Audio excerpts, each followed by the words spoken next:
Nilinaw ng CAAP o Civil Aviation Authority of the Philippines na hindi overshooting o paglagpas sa runway ang nangyari sa eroplano ng Cebu Pacific. Nagpaliwanag naman ang pamuna ng Cebu Pacific kung bakit hindi agad nakapagsagawa ng emergency evacuation paglapag ng eroplano. Samantala sa tuluyang pagkakatanggal ng sumadsad na eroplano, inaasahang sa Davao International Airport na lalapag ang may 3 PAL o Philippine Airline flights na paalis ngayon mula sa NAIA Terminal 2. At live mula sa NAIA, may report si Cedric Castillo. Cedric.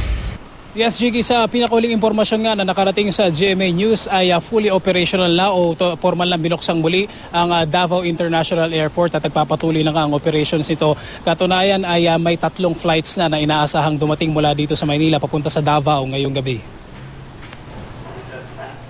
Sa taas na 1,000 talampakan at layong 5 milya o mahigit 8 kilometro mula sa Francisco Bangoy International Airport sa Davao City, natanaw di umano ng piloto ng Cebu Pacific Flight 5J971 ang mga ilaw ng runway linggo ng gabi. Base sa karanasan ni Captain John Andrews bilang isang dating commercial pilot, aabutin pa raw ng 2 hanggang 3 minuto bago tuluyang mailapag ang eroplano sa ganitong distansya. Pero sa palugit daw na ito, sadyang marami pa ang pwedeng mangyari, lalo na kung gabi at masama ang lagay ng panahon. Just as he was about to touch down, the visibility dropped to 0. Conditions can change rapidly. That's why pilots should be aware of this. Matapos ang inisyal na investigasyon, nilinaw ng CAAP o Civil Aviation Authority of the Philippines na hindi overshooting o paglampas sa runway ang insidente sa Davao Airport. Paglapag pa lang daw kasi ng kanang landing gear ng eroplano, hindi sa konkreto kundi sa damuhan lumapat ang gulong nito. Ang hindi raw malinaw sa ngayon, bakit ipinilit pa rin ang piloto na ilapag ang eroplano at kung bakit hindi agad di umano pina-evacuate ang mga pasahero. If you're flying straight and there's a wind, so mapapadpad ka. So dapat haharap ka sa hangin. So you are flying towards the runway but askew. And then when you are about to touch down, all you have to do is straighten the aircraft. Pag na-late ka, di nakaganon pa rin.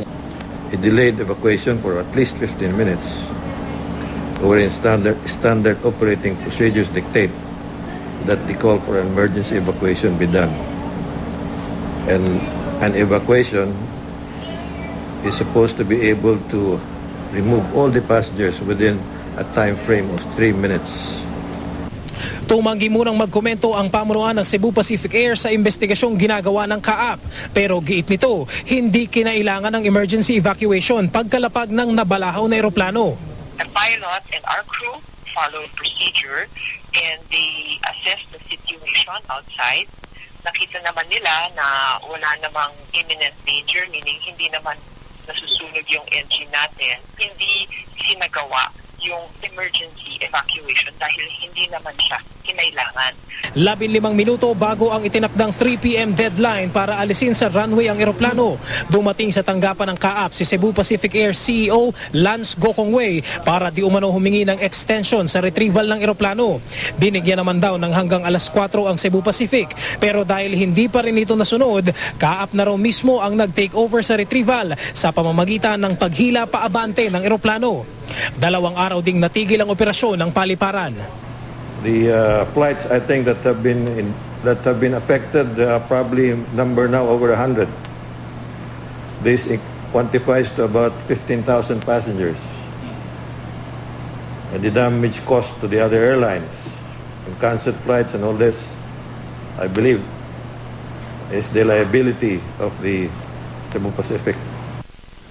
Jiggy, para sa mga kapuso natin na may inaasang mga kamag-anak o mga kaanak na manggagaling dun sa mga Philippine Airline flights galing sa Terminal 2, ito yung PR819, PR821, PR823. Sa impormasyon na karating sa atin sa mga sandaling ito ay katatapos lamang ng final boarding nitong mga eroplanong ito papunta sa Davao. Samantala dito sa likuran natin sa NAIA Terminal 3 naman ay nagtanong tayo dun sa ticketing office nitong Cebu Pacific naman at sa ngayong gabi daw ay kansilado na nga yung mga flights papuntang Davao. Samantaling yung flights mula alas 4 ng umaga hanggang alas 7 bukas ng gabi ay open ay sa ticketing office nitong Cebu Pacific dito sa NAIA Terminal 3. Jiggy. At Cedric, meron na bang balita o nakapagbigay na ba ng statement tong piloto ng Cebu Pacific dito sa pangyayaring ito?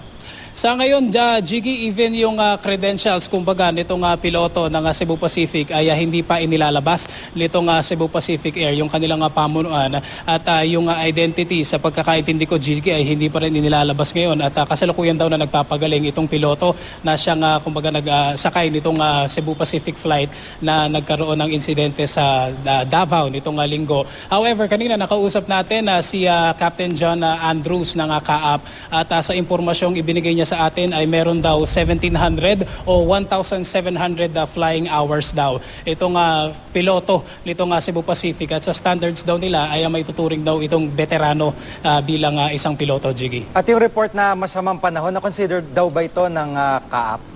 Yes, Jiggy, isa itong tinitingnan ng CAAP itong masamang panahon at umuulan-ulan nga daw doon sa area at posible na merong ding malalakas na hangin noong mga panahong iyon na lumapag itong flight nga ng Cebu Pacific sa Davao nitong linggo. Although may mga reports din na posibleng hindi naman totoo itong ganitong mga reports. However, yun nga yung ini-investigate ngayon ng CAAP at isa sa mga kinoconsider nga nila ay kung 1,000 feet above o yung altitude ng eroplano ay nakita raw di umano ng piloto yung ilaw doon sa runway. Ang tanong daw doon how come pagdating doon sa ilang talampakan na lang o yung moment na lalapag na itong eroplano ay mukhang hindi raw nakita itong ilaw at nag-lead nga doon sa yung maling paglapag nitong eroplano, Jiggy. Nung una kasi pumutok yung storya na to, no? May mga bali-balita din na parang yung first officer yung nagpa-landing ng eroplano. Meron ba gano'ng angulo sa investigasyon ng CAAP? Well, Jiggy, yung mga detalye ay hindi masyadong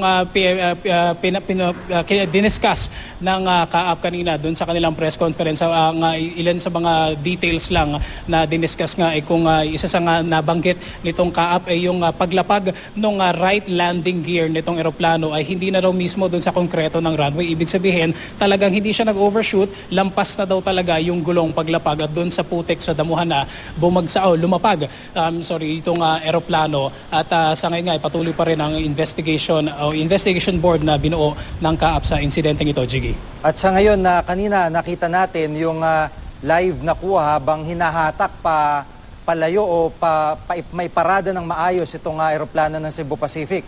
Ito po yung kuha na yan kung saan naialis na siya dun sa madamong bahagi po ng airport at yung maputik na bahagi. At ngayon, nasa may lugar na siya ng runway para may parada ng maayos. At ito nga po ang ginagawa ngayon ng mga tauhan ng CAAP. Maraming salamat, Cedric Castillo.